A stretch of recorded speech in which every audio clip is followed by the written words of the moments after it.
हम लोगों को तो उससे बड़ा कोई सुख जीवन में नहीं मिलने वाला है। दो अक्षर के नाम की अद्भुत है। अब सभी लोग इकट्ठे होकर के अच्छी तिथि मुहूर्त में मंदिर का निर्माण करेंगे। साधु संत ही नहीं अपितु पूरे विश्व के सनातन धर्मी सभी में बहुत खुशी की, हर्ष की लहर है। उस सारी सतत साधना की, उस सतत तपस्या की परिणाम स्वरूप ये मंगल वेला हमारे सामने आई है। भगवान राम का संदेश देश में पूरे विश्व में जाए और आनंददायक होगा, ये शुभ होगा।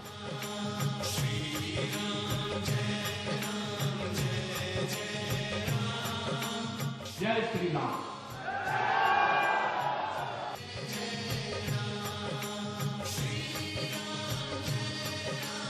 राम मंदिर ट्रस्ट नाम राम मंदिर का निर्माण करेगा, तो यह हमारे लिए बड़ा आत्म गौरव और स्वाभिमान का क्षण है।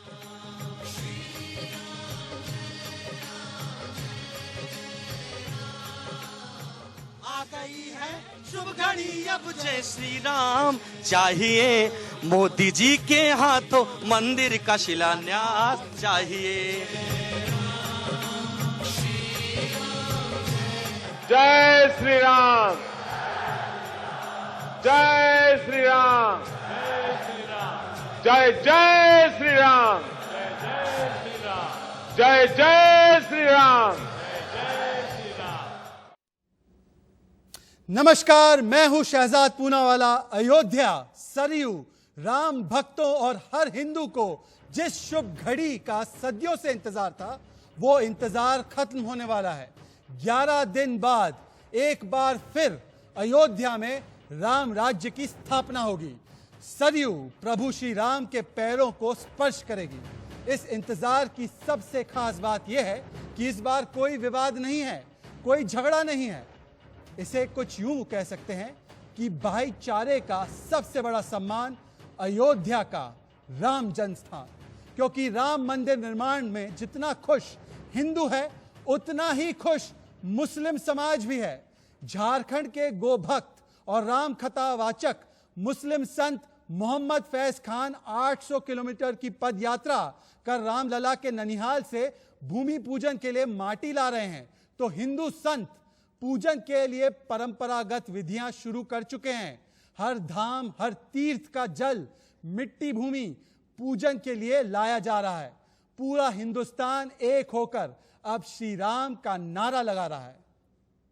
अयोध्या में नए मंदिर निर्माण के लिए एक तरफ आप देख सकते हैं पत्थरों की तराशी का काम भी जारी है, और दूसरी तरफ उसके डिजाइन में फेरबदल के लिए जमीन पर उतारने के लिए इंजीनियर्स की टीम भी तैनात है। आपको दिख रहा है, ये तैयारियों का जायजा लेने खुद सीएम योगी आदित्यनाथ अपनी टीम के साथ अयोध्या में मौजूद है।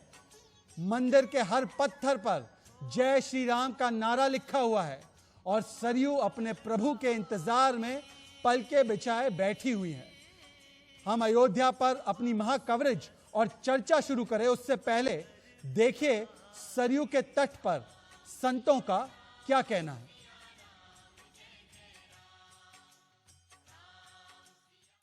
अयोध्या का हर अध्याय सरयू मैया ने देखा है।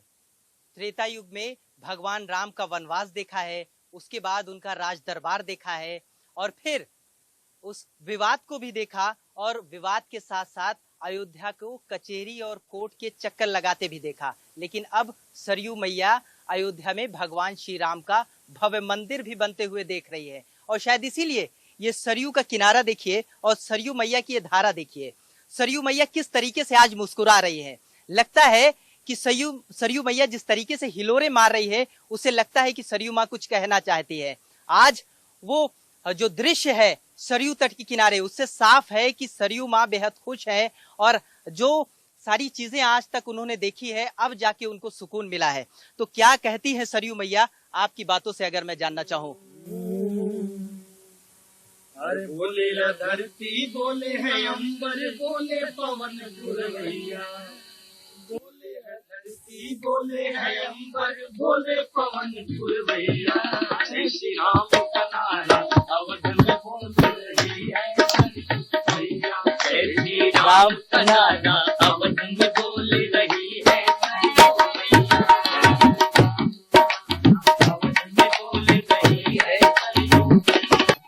भगवान श्री राम करोड़ों राम भक्तों के दिलों में बसते हैं, उनकी आस्था है, उनके दिल की धड़कन है। और जब भगवान श्री राम का भव्य मंदिर अयोध्या में बन रहा है, तो ऐसे में वो मंदिर बनाने के लिए, नींव रखने के लिए जब प्रधानमंत्री पहुंच रहे हैं यहाँ, तो उनके स्वागत के लिए अयोध्या के लोग इंतजार कर रहे हैं। कैसा स्वागत करेंगे आप?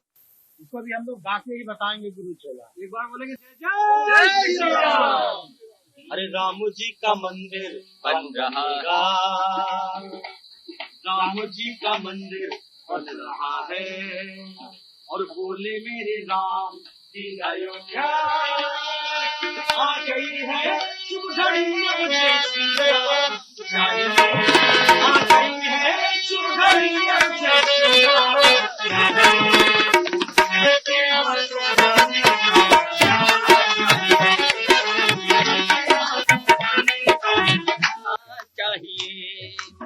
के हाथों मंदिर का शिलान्यास चाहिए। समृद्धि पाठक को सुनाना चाहती है, क्या सुनाना चाहती है समृद्धि? मंदिर बन रहा है भगवान श्री राम का। जी, मैं राम जी के मंदिर का, राम जी का भजन सुनाना चाहूंगी आप सबको। राम नाम सोई जानिए, जो रमता सकल जहान, घाट घाट में जो रम रहा, उसको राम पहचान। और हम आगे बढ़े उससे पहले, और कई खास मेहमान मेरे साथ जुड़ने वाले हैं, मेरे संवाददाता भी अयोध्या से जुड़ने वाले हैं। उससे पहले मेरे साथ आज की खास बातचीत में जुड़ रहे हैं राज्यसभा के सांसद राकेश सिन्हा जी। आपको स्क्रीन पर दिख रहा होगा कि मेरे साथ रजत राकेश टंडन भी है, वीएचपी के प्रवक्ता नेता विनोद बंसल जी भी है। पर राकेश सिन्हा जी, पहले मैं आपके पास आना चाहता हूँ, राज्यसभा सांसद है। शुभ्रा जी, मैं आपके पास भी आऊँगा कुछ देर में, अयोध्या भी चलेंगे।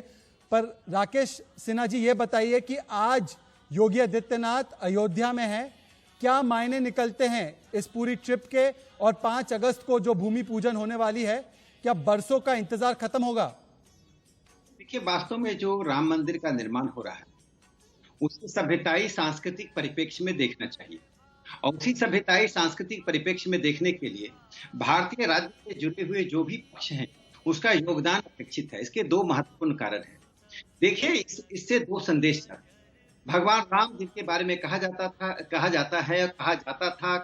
रहेगा कि रोम रोम और कण में राम, वह राष्ट्रीयता और सभ्यता दोनों को प्रतिबिंबित करते हैं। उसके कारण से आप सोमनाथ से जोड़िए। जब सोमनाथ मंदिर का निर्माण हो रहा था, स्वयं राष्ट्रपति राजेंद्र प्रसाद जी सोमनाथ मंदिर का उद्घाटन किया। आज कुछ परिस्थिति में आज राम मंदिर का निर्माण हो रहा है।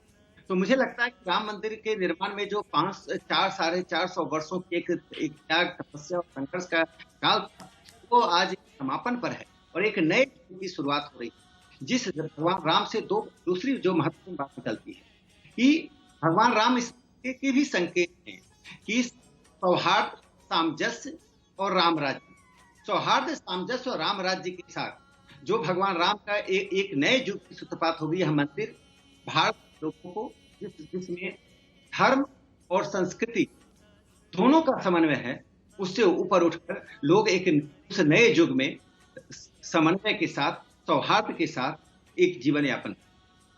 आप सौहार्द की बात कर रहे हैं, पर कुछ लोग अभी भी हिंदू मुस्लिम विवाद इस पर बनाए रखना चाहते हैं। आपको शायद पता ही होगा कि कल भी एक कोशिश की गई, कांग्रेस के एक एजेंट कह लीजिए या कांग्रेस के एक समर्थक कह लीजिए, उन्होंने कोशिश की कि सुप्रीम कोर्ट से जिस मामले में अब पूरी तरीके से छूट मिल गई है, उसको फिर से भूमि पूजन को रोक लगवाने की एक कोशिश की गई। पर इलाहाबाद हाईकोर्ट ने उनकी याचिका को डिसमिस कर दिया, ये कहते हुए कि ये काल्पनिक मामलों पर आधारित है।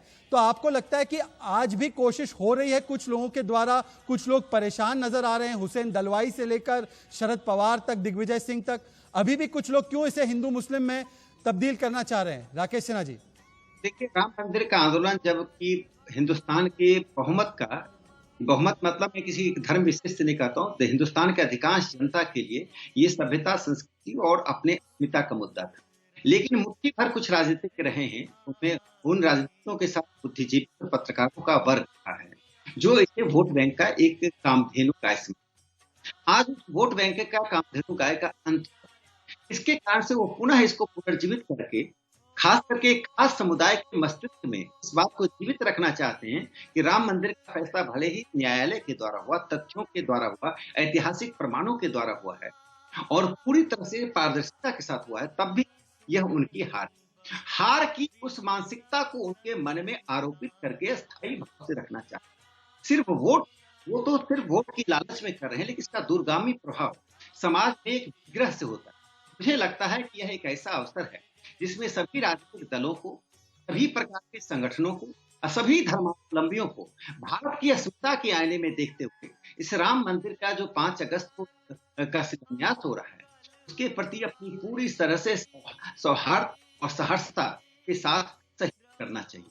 यदि कोई नहीं कर रहे हैं, जो लोग आपने कहा, जिस कांग्रेस के एजेंट की बात कही, जो ओवर एक्टिविज्म दिखाने की कोशिश हो रही है, उसके पीछे एकमात्र उद्देश्य है। इस देश में जो एक हिंदू मुस्लिम विवाद है, उस विवाद का संस्थागत रूप देते। हम चाहते हैं कि हम उस संस्थागत रूप से बाहर निकालें और सांस्कृतिक आईने में हम सबको देखें, हमारी संस्कृति, हमारा पूर्वज भगवान राम उसी के प्रति। और ये वामपंथी ही कहते रहे कि कण-कण में राम है, रोम रोम में राम है। आज जब भगवान राम का वो मूर्त रूप उस मंदिर का निर्माण हो, उससे जो एक संदेश जा रहा है, वो संदेश बहुत महत्वपूर्ण है। कोई भी विदेशी आक्रांता यदि भारत की भूमि पर किसी भी चीज को नष्ट करता है, चाहे वो धर्म से जुड़ा हो, संस्कृति से जुड़ा हो, सभ्यता से जुड़ा हो, शिक्षा से जुड़ा हुआ, हमने नालंदा के विश्वविद्यालय को पुनर्स्थापित क्यों किया? हम कहीं और भी विश्वविद्यालय बना सकते थे। खिलजी ने नालंदा विश्वविद्यालय को समाप्त किया, वहां आग लगाई, हजारों लोगों की हत्या की, हमने नालंदा विश्वविद्यालय को स्थापित किया। उसी तरह से अयोध्या में भगवान राम के मंदिर को आक्रांताओं ने समाप्त किया, हमने स्थापित किया।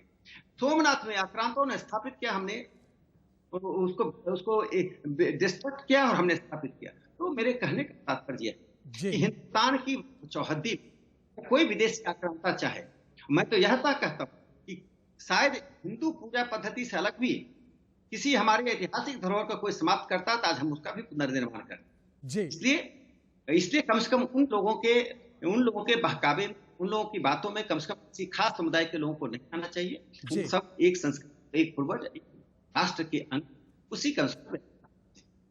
राकेश जी, आप महत्वपूर्ण बात कर रहे हैं। मैं आपको बस 1 मिनट के लिए रोक रहा हूं क्योंकि इस समय मुझे बताया जा रहा है कि मुख्यमंत्री योगी आदित्यनाथ कार सेवक पुरम पहुंचे और वहां पर वो अपनी बात रख रहे हैं। क्या हम उस पर चल सकते हैं? 1 मिनट के लिए हम उस पर चलेंगे, उसके बाद आपके पास लौट कर आएंगे। कार सेवक पुरम अयोध्या में आदित्यनाथ योगी मुख्यमंत्री कुछ बोल रहे हैं, हम चलते उसकी तरफ। जी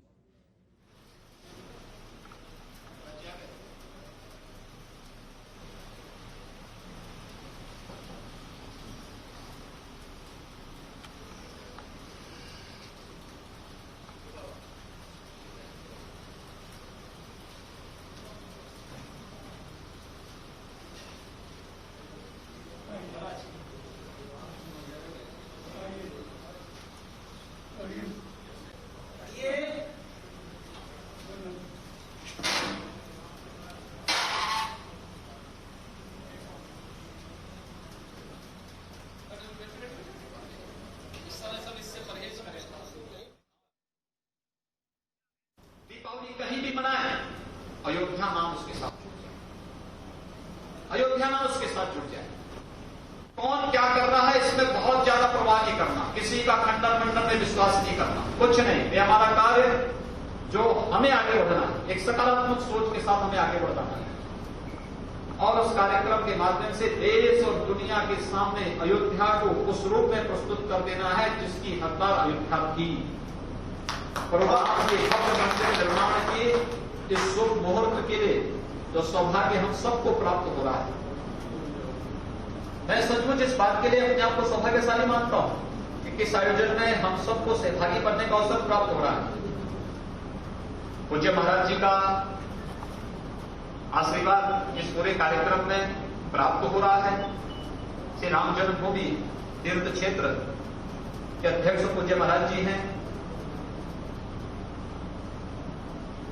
अभी परसों अयोध्या में पूज्य महाराज जी की, पूज्य महंत परमहंस रामचंद्र दास जी महाराज की पुण्यतिथि भी मनाई गई। क्योंकि कार्यक्रम में हम सब जानते थे कि कोरोना के कारण कोई बड़ा कार्यक्रम नहीं होना है, इसलिए मैं स्वयं भी उस कार्यक्रम में नहीं सहभागी बन पाया।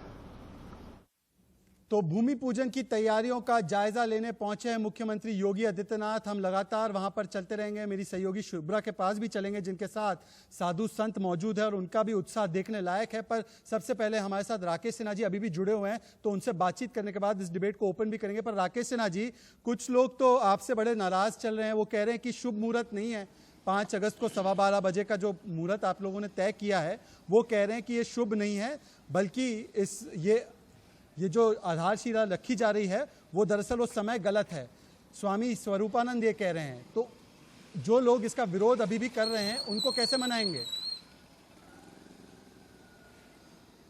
एक ऐसी बातें करते हैं जिसमें अध्यात्म कम होता है, राजनीति अधिक।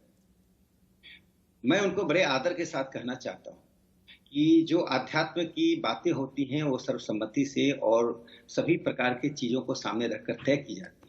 स्वरूपानंद जी कई अवसरों पर राम मंदिर के विरोधियों के साथ अप्रत्यक्ष रूप से खड़े रहे।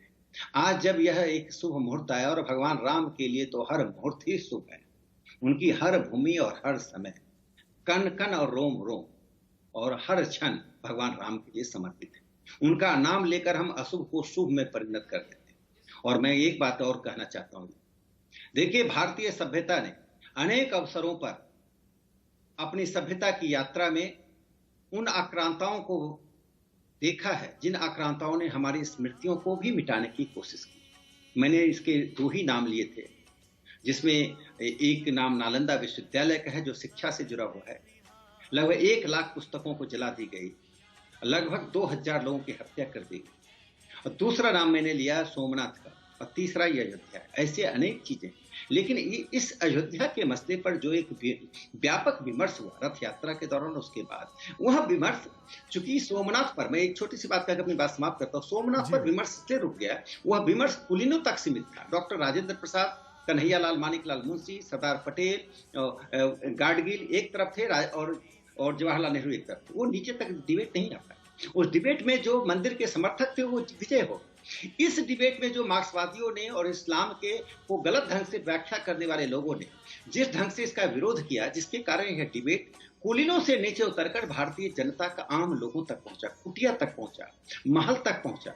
यह महलों तक या आध्यात्मिक सीमाओं तक सीमित नहीं रहा। इसलिए इस डिबेट में राजनीतिज्ञों की भागीदारी हुई, समाज सेवकों की भागीदारी हुई और भक्तों की भागीदारी हुई। इसके कारण पंथ निरपेक्षता पर एक बड़ी बहस हुई। और मैं इस बात को कहता हूं, और शायद आप सहमत होंगे, कि पंथ निरपेक्षता की जो पश्चिम की अवधारणा थी, उस अवधारणा को तोड़ने का काम, डेमोलिश करने का काम अयोध्या के आंदोलन ने किया है। आज हम पंथ निरपेक्षता की भारतीय अवधारणा के साथ भगवान राम के मंदिर का शिलान्यास करने जा रहे हैं। और खुशी है, इस अवसर पर सब लोगों का सहयोग है। जो लोग पिछले दरवाजे से या अप्रत्यक्ष रूप से इसका विरोध कर रहे हैं, वास्तव में वे भारत की संप्रभुता और भारत की अस्मिता और सांस्कृतिक सर्वोच्चता को चुनौती देना चाहते हैं। पर राकेश जी आखिरी सवाल आपसे पूछूंगा मैं आपसे कि देखिए, राम जन्मभूमि मूवमेंट में तो लाखों लोगों ने अपना योगदान दिया। अब केवल 200 लोग को ही मतलब परमिशन मिलेगी कि वो 5 तारीख को वहां पर जा पाएंगे भूमि पूजन के लिए। तो इतने जो हजारों लोग इस पूरे मूवमेंट से जुड़े हुए हैं, वो नाराज है, उनको लग रहा है कि उनको आपने अलग छोड़ दिया है। उनके लिए भी कोई व्यवस्था होती ताकि वो भी शरीक हो पाते। आपको नहीं लगता कि कुछ लोग जिन्होंने बहुत योगदान दिया है, उनको कम से कम आप लोगों को अकोमोडेट करना चाहिए था? ट्रस्ट में भी कई लोगों को नहीं लिया गया है, तो वो उस पर भी नाराज चल रहे हैं। आपको नहीं लगता कई सारे लोग नाराज भी हो गए हैं इससे?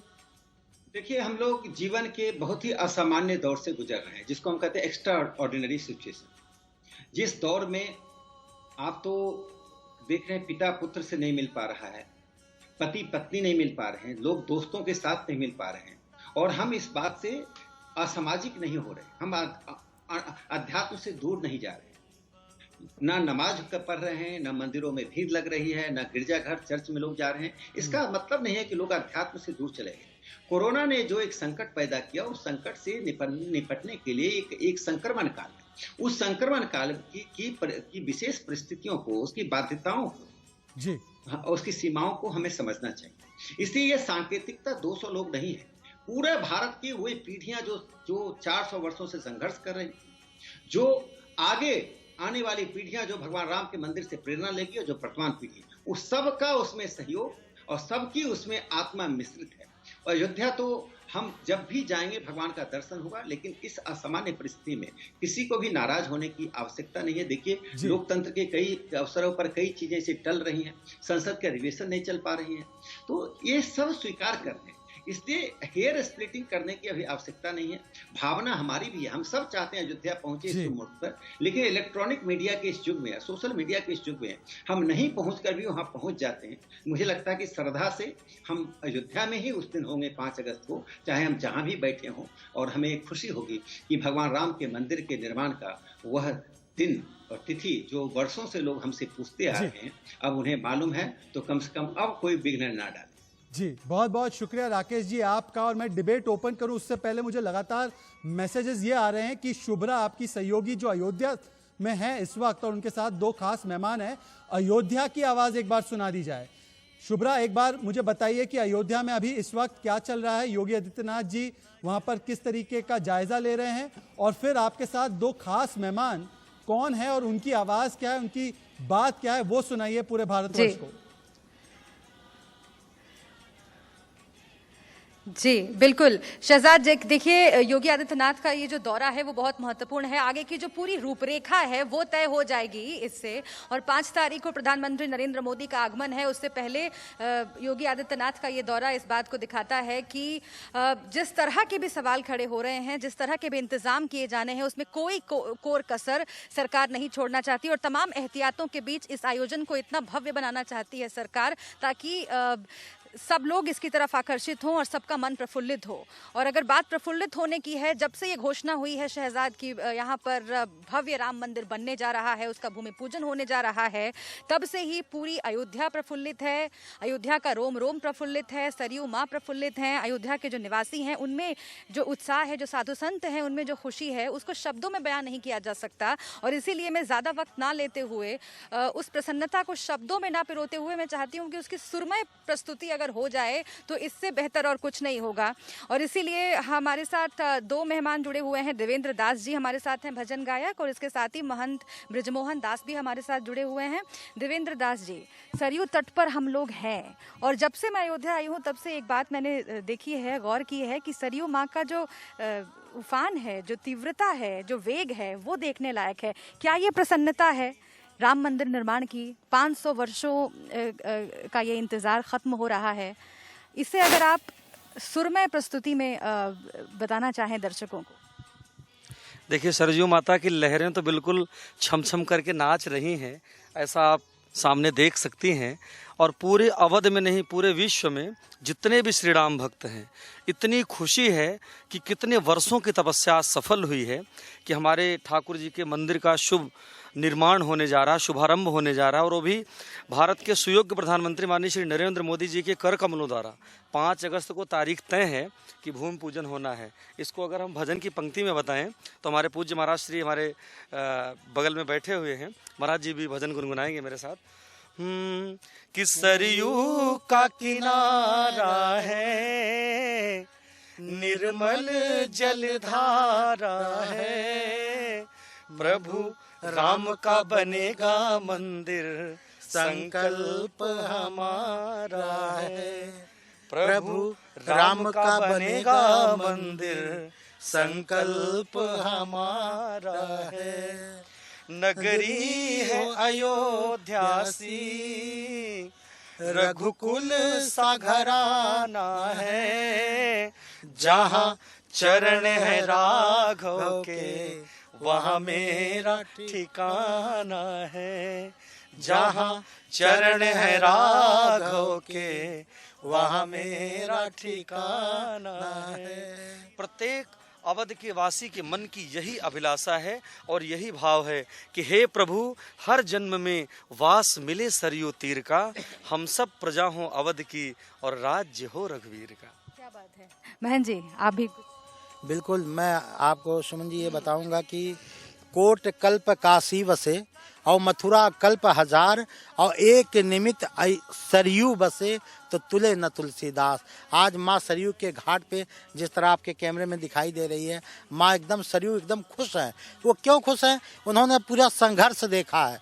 माँ सरयू ने, सरयू का पानी लाल हुआ था, यहाँ तक कि माँ सरयू ने फैसला भी सुना। आवाज जब ये लोग कहते थे, तमाम विपक्षी कहते थे अरे तारीख बताइए, आप लोग खाली कहते हैं रामलला हम आएंगे, मंदिर वहीं बनाएंगे और तारीख नहीं बताएंगे। लेकिन माँ सरयू के ही गोद में हम लोग बैठकर और ये बताना चाह रहे हैं कि वो तारीख भी आ गई है, 5 अगस्त का शुभ दिन, जिस दिन हमारे भारत के यशस्वी प्रधानमंत्री श्री नरेंद्र मोदी जी के कर कमलों द्वारा श्री राम जन्मभूमि का शिलान्यास होगा और मंदिर बनना आरंभ हो जाएगा। ये खुशी हम संतों में, यहाँ के गृहस्थों में, यहाँ तक कि भारत ही नहीं विदेशों में रहने वाले सारे हिंदू जनमानस के अंदर इतनी खुशी है कि वो इस खुशी को बिल्कुल रोक नहीं पा रहे हैं और हर तरफ आनंद है, उत्साह है, सब इंतजार है 5 अगस्त के दिन का। ये बड़ा इंतजार खत्म हुआ है और ऐतिहासिक घड़ी आने वाली है। जिस प्रसन्नता का जिक्र आप कर रहे हैं, उन्हें फिर से एक बार अगर आप एक भजन में पिरो दें। बिल्कुल बिल्कुल, भजन में मैं, मेरे शिष्य देवेंद्र जी हैं, हम दोनों आदमी साथ में पिरोएंगे। क्योंकि मोदी जी आ रहे हैं तो उनके भी स्वागत में हम लोगों ने एक भजन बनाया है और बहुत सुंदर भजन है। तो हम लोग चाहेंगे कि हमारे प्रिय शिष्य कथा व्यास देवेंद्र जी और मैं दोनों आदमी मिलकर इसको सुनाएंगे। कि शुरू हुआ अब मंदिर का निर्माण है, शुरू हुआ अब मंदिर का निर्माण है, सोने के सिंहासन बैठ रहे प्रभु राम है, सोने के सिंहासन बैठे रहे श्री राम है, सरयू जी की लहरें भी छम छम नाचे, छम छम नाचे, सरयू जी की लहरें भी छम छम नाचे, छम छम नाचे, सिद्ध हुआ अरे सिद्ध हुआ अब सरयू का स्नान है, सोने के सिंहासन बैठे रहे प्रभु राम है, सोने के सिंहासन बैठे रहे श्री राम है। क्योंकि अवध की परंपरा, अवध की परिभाषा और अवध का संस्कार इस भजन के माध्यम से आप सभी को बताना चाहेंगे कि सीताराम जी की प्यारी राजधानी लागे, राजधानी लागे, मोहे मीठो मीठो सरयू जी को पानी लागे, सीताराम जी की प्यारी राजधानी लागे, राजधानी लागे, मोहे मीठो मीठो सरयू जी को पानी लागे। कनक भवन हनुमान गढ़ी की शोभा है अति सुंदर, अरे शोभा है अति सुंदर, और स्वयं जगत के मालिक बैठे हो, स्वयं जगत के मालिक बैठे कनक भवन के अंदर, यहाँ कण कण में प्रभु की प्रीत सुहानी लागे, राजधानी लागे, मोहे मीठो मीठो सरयू जी को पानी लागे। और जो महाराज जी ने भी कहा था कि राम लला हम आएंगे, मंदिर वहीं बनाएंगे और तारीख नहीं बताएंगे, ऐसा विपक्षी लोग कहते थे। तो आज मैं अपनी भजन की एक पंक्ति मेरे मन में बन रही है, बहुत सुंदर, क्योंकि देश के सुयोग्य प्रधानमंत्री माननीय मोदी जी का प्रथम आगमन श्री अवध की पवित्र सी धरती पर होने जा रहा है। तो ये भजन की पंक्ति हम आप सभी को बताएंगे, सभी दर्शक इंडिया न्यूज के माध्यम से।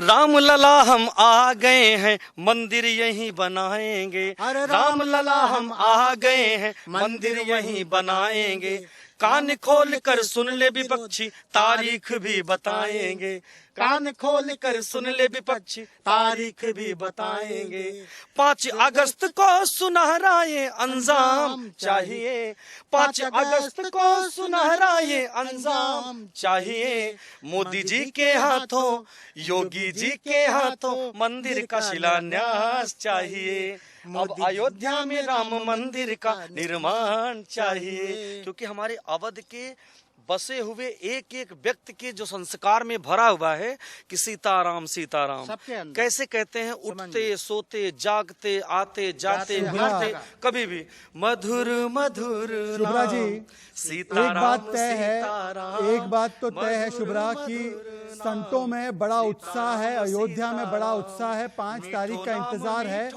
ये बात तय है। और अयोध्या में श्री राम का समय आया है, संदेश अयोध्या से आपको सुनाई दे रहा है, संतों का उत्साह भी आपको दिखाई दे रहा है। कराते हैं चर्चा में दिल्ली में अयोध्या के, आपको अभी मैंने नज़ारे दिखाए और बार बार हम अयोध्या की तरफ रुख करेंगे क्योंकि योगी आदित्यनाथ इस वक्त अयोध्या में तैयारियों का जायजा ले रहे। 5 तारीख को भूमि पूजन होना है जिसमें प्रधानमंत्री मोदी भी शिरकत कर सकते हैं। पर मेरे साथ आज कुछ खास मेहमान जुड़ चुके हैं। विनोद बंसल विश्व हिंदू परिषद के नेता मेरे साथ इस वक्त जुड़ चुके हैं। सैयद अब्बास राजनीतिक विश्लेषक जुड़ चुके हैं मेरे साथ इस वक्त स्टूडियो में रजत राकेश टंडन है। तमाम मेहमानों को हम ऑन एयर करेंगे ताकि देख सके और चर्चा का आरंभ भी कर सके। मनोज यादव भारतीय जनता पार्टी के वरिष्ठ प्रवक्ता है और मेरे साथ मौलाना नदीमुद्दीन इस्लामिक स्कॉलर भी जुड़ चुके हैं। पर सबसे पहले विनोद बंसल वीएचपी के नेता, अब तो सारी बाधाएं हट गई हैं, एक याचिका प्रायोजित याचिका भी गई थी, उसका भी निपटारा हो चुका है। अब कुल मिलाकर हिंदू मुस्लिम एक साथ करेंगे राम मंदिर का काम। क्या अब यही संदेश जाना चाहिए अयोध्या से, विनोद बंसल?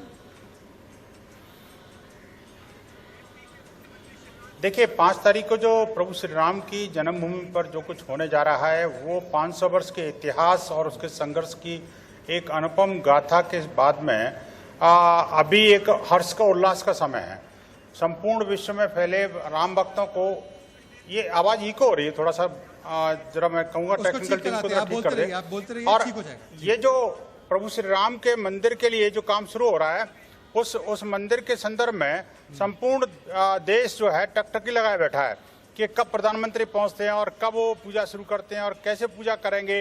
देखिए, अगर ये कोरोना काल नहीं होता तो लाखों राम भक्त वहां पर आज अयोध्या में होते, रेलम पेला आना जाना शुरू हो गया होता मुझे लगता है आज से ही। लेकिन अभी जो कोरोना की परिस्थितियों को ध्यान में रखते हुए अभी विश्व हिंदू परिषद के महामंत्री ने एक जनता से अपील की है कि अभी हम ये कोरोना के नियमों का पालन करते हुए ही हम सबसे पहले तो जो पूजन से पहले देश की पवित्र नदियों का जल और देश के पवित्र तीर्थों का मिट्टी वो एकत्र करके उस पूजा में शामिल की जाएगी, जिससे कि ये राम का मंदिर जो है राष्ट्रीय एकात्मता का मंदिर बने, सामाजिक समरसता का एक उदाहरण हो और संपूर्ण भारत को एक करने के लिए ये मंदिर बन रहा है। ये बात की भावना हो। साथ में ये कि जी मौलाना नदीमुद्दीन जी, अब मुझे नहीं लगता कि भारत की एकता का, एक सेकंड विनोद बंसल जी सबसे कमेंट ले लूं मैं, भारत की एकता का, भारत के सांप्रदायिक सौहार्द का सबसे बड़ा प्रतीक तो श्री राम ही है। एक सेकंड नदीमुद्दीन साहब, आपको आवाज आ रही है मेरी? ऐसे कमेंट लेने का फायदा नहीं। तो मौलाना नदीमुद्दीन, भारतीय मुसलमान और आप जैसे लोग भी समर्थन करेंगे, अब योगदान देंगे? सुप्रीम कोर्ट से निपटारा हो चुका है मामले का और जो लोग अभी भी बाधा पैदा करने की कोशिश कर रहे हैं, हिंदू मुस्लिम विवाद पैदा करने की कोशिश कर रहे हैं, उनको मौलाना नदीमुद्दीन का क्या संदेश होगा? देखिए, श्री राम का मंदिर के निर्माण का फैसला सुप्रीम कोर्ट ने किया है, मुसलमानों ने उसको माना है, मगर मुसलमान बाबरी मस्जिद की शहादत को, लाखों मुसलमान मारे गए हैं, वो घाव को हम भूल नहीं सकते। अब प्रधानमंत्री जा रहे हैं, वहाँ जा रही है उनकी। सर, राम मंदिर बन रहा है, आप उस बात के लिए खुश हैं या नहीं है? मुझे ये बात बताइएगा सैयद अब्बास। नहीं Syed Abbas, Rajat Rakesh Tandon, feel free to come to debate. Manoj Yadav, मैं आपके पास भी आऊंगा। सैयद अब्बास, आप खुश है ना? अयोध्या में श्री राम मंदिर बनेगा, भव्य मंदिर बनेगा, बहुत बड़ा मंदिर बनेगा, 3 मंजिला बड़ा मंदिर बनेगा। आप खुश है ना सैयद अब्बास? आपको दुख तो नहीं हो रहा, आपको दर्द तो नहीं हो रहा? आपकी राजनीति का एक बड़ा मुद्दा छिन जाएगा आपसे, आपको इस बात का मलाल तो नहीं है ना कहीं? जी बिल्कुल भी नहीं। नहीं, कोरोना केवल राम मंदिर के समय पर जी नहीं, राम मंदिर के भूमि पूजन में ही कोरोना हो रहा है, बाकी बकरीद मनाने में कोई दिक्कत नहीं। जी सुनिए सैयद अब्बास, जैसे मौलाना नदीम साहब ने कहा है, बहुत सही बात कहा है। इस देश के मुसलमान सरांकों पर मानते हैं सुप्रीम कोर्ट को और इस आदेश का वेलकम करते हैं, स्वागत करते हैं। ये बड़ी खुशी की बात है और हम सब, जैसे अगर हम मुसलमान जय श्री राम कहेंगे, भगवान राम का आदर करेंगे, तो आप हमारे प्रॉफिट मोहम्मद का आदर करेंगे। तो आदर सबका होना चाहिए, हिंदुओं का और मुसलमानों का। लेकिन आपको मैं बता दूं, ये भाजपा मेजॉरिटी अपीसमेंट करता है। आपको पता है शिवराज जी, ये मेजॉरिटी अपीसमेंट कोविड के कंडीशन लगा के खुशी। नहीं, कंडीशन की बात नहीं है। ये कंडीशन ही है। आप ये करोगे तो मैं खुश होऊंगा, वरना मैं राम मंदिर से खुश नहीं हूँ। मुझे नहीं चाहिए राम मंदिर। मैं अयोध्या में विरोध करूंगा, मैं याचिका लगाऊंगा। मनोज यादव अभी भी खुश नहीं है कुछ लोग, क्यों? देखिए ना, शहजाद जी सत्य परेशान हो सकता है लेकिन पराजित नहीं हो सकता है। आप देख रहे हैं कांग्रेस पार्टी और इस तरह के लोग जो बाबर के वंशज है, जो बाबर को अपना आदर्श मानते हैं, भरसक प्रयास किया पिछले 500 सालों तक भव्य राम मंदिर को करने का जो सपना आपने देखा वो पूरा नहीं हो पाया। लेकिन अब वो समय आ गया है और फिर भी ये लोग, आपको पता है, लोग अभी भी साकेत गोखले जो राहुल गांधी का सोशल मीडिया में भी एक्टिव रहा है, राहुल गांधी की कांग्रेस पार्टी से जुड़ा हुआ है, उसने इलाहाबाद हाई कोर्ट में रिट पिटीशन दायर किया और वहां पर भी मुंह की खानी पड़ी। देखिए, जो ये राम के काम में जो आड़े आ रहे हैं वो निश्चित रूप से मुंह की खा रहे हैं। लेकिन मैं इनसे पूछना चाहता हूं, इनका कौन सा हक मारा जा रहा है? जब माननीय सुप्रीम कोर्ट ने सर्वसहमति से ये फैसला दिया है कि वहाँ रामलला थे, वो अयोध्या में राम का जन्मस्थान है, वह राम बनने जा रहा है। करोड़ों लोगों की आस्थाओं के प्रतीक, सनातन संस्कृति के प्रतीक हमारे आराध्य देव राम का अगर करने जाना तो इनको तकलीफ सी बात है। ये वही लोग है, ये बाबर के वंशज है, ये बाबर इनके लिए आदर्श है, ये बाबर की बात करते हैं, ये हुमायूं के वंशज है, इसलिए ये विरोध कर रहे हैं। बाबरी मस्जिद की शहादत से दुखी हैं, राम मंदिर से हम सब खुश हैं। राम मंदिर का कोई भी खुश है तो याचिका क्यों डाली? अगर आप खुश हैं राम मंदिर से तो अभी भी आपके लोग, एक सेकंड, विनोद बंसल, रजत राकेश टंडन भी डिबेट में है। आपके पर्दे के पीछे से वो हाई कोर्ट में रिट पिटीशन दायर। एक सेकंड, रजत राकेश टंडन सवाल पूछे। एक सेकंड, मनोज यादव, रजत राकेश टंडन सीधा सवाल पूछे मौलाना नदीमुद्दीन से। नदीमुद्दीन जी, मनोज यादव एक सेकंड रुक जाइए प्लीज। रामलला का मंदिर ठीक है, अब रजत राकेश टंडन नदीमुद्दीन जी से सवाल पूछे। जो पूरी वाली है वो पीसीआर आपको ध्यान देना होगा। Rajat Rakesh Tandon and Nadimuddin on screen. Nadimuddin ji, बार बार इस बात की चर्चा थी, जब तक फैसला नहीं आया था मैं कई बार अयोध्या गया था। ये यहाँ पर दिल्ली में या बाहर लोगों का विरोध था, लोग हिंदू मुसलमान करते थे, लेकिन अयोध्या में दोनों पक्ष एक साथ बैठते थे, एक साथ लाइव करते थे, एक साथ चाय पीते थे, एक साथ उठते बैठते थे। वहां ईद भी मनाई जाती थी, दिवाली बनाई जाती थी। और आज आप अयोध्या जाइए तो वहां पर जितने मुसलमान आपको मिलेंगे वो उतने ही खुश मिलेंगे जितना आज हिंदू है। वो कह रहे हैं एक निपटारा हुआ, हम सुप्रीम कोर्ट को मानते हैं और अच्छा है कि अयोध्या में श्री राम का मंदिर बने। तो आज विरोध किस चीज का है? आप लोग भी कहिए भाई सुप्रीम कोर्ट का फैसला है, हमको कोई दिक्कत नहीं है। आप सुनिए, हजारों मुसलमान मारे गए, फातिमा की शहीद की गई, सुप्रीम कोर्ट की हत्या हुई। आज की बात के खिलाफ सीबीआई के कोर्ट मुकदमा चल रहा है। कब तक ये विरोध रहेगा? आप ये तो बताइए ना। अब तो तारीख भी आ गई है, सुप्रीम कोर्ट का जजमेंट भी आ गया है, भूमि पूजन भी हो जाएगा और देखते ही देखते वहां पर राम मंदिर भी बन जाएगा। तो कब तक इस विरोध को आप रखेंगे? कब तक इस पर राजनीति करेंगे? हम हमेशा करेंगे, हम भूलने वाले नहीं है। हमारे सारे दिलों पर भाव है, हमारा भाव लगा है। विनोद देखिए, वो कह रहे हैं मैं भूलने को राजी नहीं हूं। बंसल जी जवाब दीजिए आप। विनोद बंसल अभी भी इस मुद्दे को सुलगा कर रखना चाहते हैं कुछ लोग राजनीतिक फायदे के लिए। हमारा भाव लगा है। ठीक है, एक सेकंड रुक जाइए विनोद बंसल। लेकिन मैं आपको बता दूं, 5 तारीख को 10 बजे से पूजा प्रारंभ हो जाएगी। संपूर्ण देश के लोगों से हमने कहा है कि हम पूजन अर्चन में पूरा देश लगेगा और उसके बाद में उसका लाइव टेलीकास्ट पूरा देश देखेगा। करोड़ों लोग उसके साक्षी बनेंगे। इसके बाद में 5 तारीख को शाम को जो दीपावली बनेगी, उस दीपावली से बहुत सारे असंख्य दीप जलेंगे और बहुत सारे मच्छर मरेंगे और कितने मच्छर और कितने कीटाणुओं का नाश होगा उस दिन, ये आप स्वयं अपनी आंखों से देखोगे। और कितने कितने कितने लोग जो है हर्षोल्लास के साथ में संपूर्ण देश और पूरे विश्व के अंदर हर्ष का लहर जागेगी, वो सब पूरा देश देखेगा। जो अपने आप को मच्छर समझते हैं, बार बार भिनभिनाने की कोशिश करते हैं, अच्छे भले लोगों की जान लेने की कोशिश करते हैं, अनावश्यक रूप से जो है लहू पीने की कोशिश करते हैं, वो सब जलने वाले हैं। 5 तारीख को सारे जल जाएंगे। और हमने विश्व हिंदू परिषद ने अपील की है कि सब लोग पूजा पाठ करके दान दक्षिणा के लिए भगवान श्री राम की जन्मभूमि के लिए दान का संकल्प लें। और ये कोरोना को भगाने के लिए और इसके नियमों का पालन करते हुए काम करें। अभी आप देखिए देश भर की पवित्र नदियों और पवित्र तीर्थ स्थलों का जो जल और मिट्टी वहाँ पर जो पहुँच रही है, उससे बहुत बड़ा काम होने वाला है। ये सब लोग जो राजनीतिक लोग हैं, जो राजनीति करने वाले लोग हैं, इनकी सबकी राजनीति फेल हो जाने वाली है। महामारी हो रही है, उस पे आपका कुछ नहीं कहना। भगवान श्री राम खुश होंगे अगर राम भक्त कोरोना से जूझ रहे हैं? कोरोना जैसी नहीं सर, कोरोना सिर्फ राम जन्मभूमि के पूजन के समय ही होगी क्या? कोरोना जो अशोक गहलोत फेयरमाउंट में कर रहे हैं उससे कोरोना नहीं फैलेगा। मनोज यादव, मुझे एक बात बताइए कि क्या आप इस समय पर कोरोना काल में इस समय पर इस प्रोग्राम का आयोजन करके क्या सियासी फायदा उठाने की कोशिश कर रहे हैं? ये विपक्ष का कहना है। मनोज यादव जी, सबसे पहली बात तो ये है कि अगर हम लोग सियासत करते हैं, अगर हम चुनाव को ध्यान में रखते हुए करते, तो हम लोग साफ करते हैं इसको 2024 के आसपास या 2023 के आखिरी में करते। हम उस समय चुनाव लड़ना था, लेकिन इस समय कौन सा चुनाव है? पहली बात तो ये है कि कौन सी सियासत कर रहे हैं मुझे ना तो कोई चुनावी फायदा है, ना कोई जाति समीकरण है, ना इस तरह का कोई चुनावी फायदा होने वाला है। अभी दूसरा विषय यह है कि इनको पीड़ा अभी भी है। ये लोग चाहते ही नहीं है कि रामलला का भव्य राम मंदिर बने। इनकी पीड़ा झलक रही थी। ये जो बाबर के वंशज बैठे हैं, ये बोल रहे थे अभी कि देखिए बाबरी मस्जिद पे ढाना गलत था, लेकिन सुप्रीम कोर्ट ने कहा, बाबर के वंशज ने कहा, हाई कोर्ट ने भी कहा, वहाँ वो जो भूमि है वो रामलला है, उसके बावजूद भी पीड़ा है। मैं नहीं चाहता कि कुछ और है। अब ये मामला, अब ये विवाद जो है पूरी तरह से अब खत्म हो चुका है।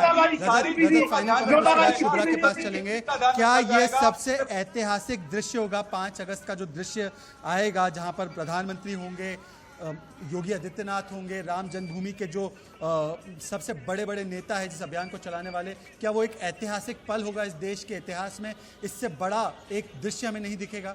इतना बड़ा जो एक वादा था वो पूरा होने जा रहा है। देखिए शहजाद, सिर्फ ये भारत के लिए दृश्य नहीं है। आप अमेरिका की बात करिए, दिवाली वहां पे ही मनाई जाती है। लंदन की तस्वीरें हम देखते हैं और कई देश ऐसे हैं जिसके राष्ट्राध्यक्ष बाकायदा दीपावली को, राम को, हनुमान को मानते हैं, बाकायदा ट्विटर पे उनके बारे में लिखते हैं और कहते हैं कि हाँ मुझे प्रेरणा मिलती है। तो ये कहना कि सिर्फ देश इसको देख रहा है, ये गलत होगा। पूरा विश्व, इस पूरे जो दृश्य होगा 5 तारीख का, वो पूरा विश्व की इस पर निगाहें हैं और हमको एक संदेश देना चाहिए कि देश एक साथ खड़ा है उसके लिए। तो शुभ्रा, अयोध्या की क्या आवाज है? अयोध्या भी मान रहा है कि शुभ घड़ी आई, हिंदू मुस्लिम दोनों दे रहे बधाई। शुभ्रा, बिल्कुल बिल्कुल, इसका जिक्र अभी महंत जी कर रहे हैं और उन्होंने ये कहा है कि अयोध्या ने हमेशा एकता का पैगाम दिया है और ये घड़ी बहुत खास है। देखिए, आपने जो कि कहा कि अयोध्या प्रसन्न है, तो अयोध्या की हवा में, अयोध्या की मिट्टी में, अयोध्या के जल में वो जो प्रसन्नता है वो दिखाई पड़ रही है। और सरयू नदी के तट पर हम मौजूद हैं, मोक्षदायिनी सरयू नदी है, इसका क्या महत्व है और जब ऐतिहासिक लम्हा आने ही वाला है, उस संदर्भ में अगर हम देखें तो इस क्षण का क्या महत्व है, ये जरा हमें समझाएंगे महंत जी। देखिए, इस समय हम लोग सरयू जी के घाट पर बैठे हुए हैं और माँ सरयू के किनारे बैठे हैं। तो मैं, हमारे शिष्य देवेंद्र जी बढ़िया से एक भजन सुनाएंगे माँ सरयू के ऊपर। देवेंद्र जी साथ दीजिए कि बोले ला धरती, बोले है अंबर, बोले पवन पुरवैया, बोले है धरती, बोले है अंबर, बोले पवन पुरवैया।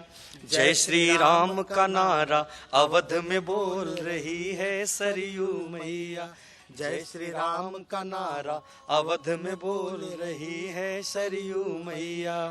कोई काशी का पुण्य कमाया, कोई कुंभ नहा कर आया, कोई चारों धाम करके फिर आके सरयू में डुबकी लगाया। और यहाँ नहाए राम लखन और भरत शत्रुघ्न भैया। यहाँ नहाए राम लखन और भरत शत्रुघ्न भैया। आए है जपते राम रमैया। जय श्री राम का नारा अवध में बोल रही है सरयू। और इसके साथ ही सुमन जी, जिस तरह आपको मैं बता दूं, अयोध्या में जो हिंदू मुस्लिम की एकता है, ये एकदम बिल्कुल मिसाल है। हमारे कई मुस्लिम भाई हैं जो अयोध्या में आकर पत्थर दान कर रहे हैं, शिला पूजन कर रहे हैं, यहाँ तक कि राम मंदिरों को कम से कम हजारों की संख्या में हमारे मुस्लिम भाइयों ने मेरे साथ। भाईचारे का सबसे बड़ा सम्मान, श्री राम का जन्म स्थान। आज के लिए बस इतना ही समय था। पर आज जाते जाते बस मैं आपको बता दूं कि 11 दिन बाकी है और जो सपना 500 सालों तक अधूरा रहा है वो सपना पूरा होने जा रहा है।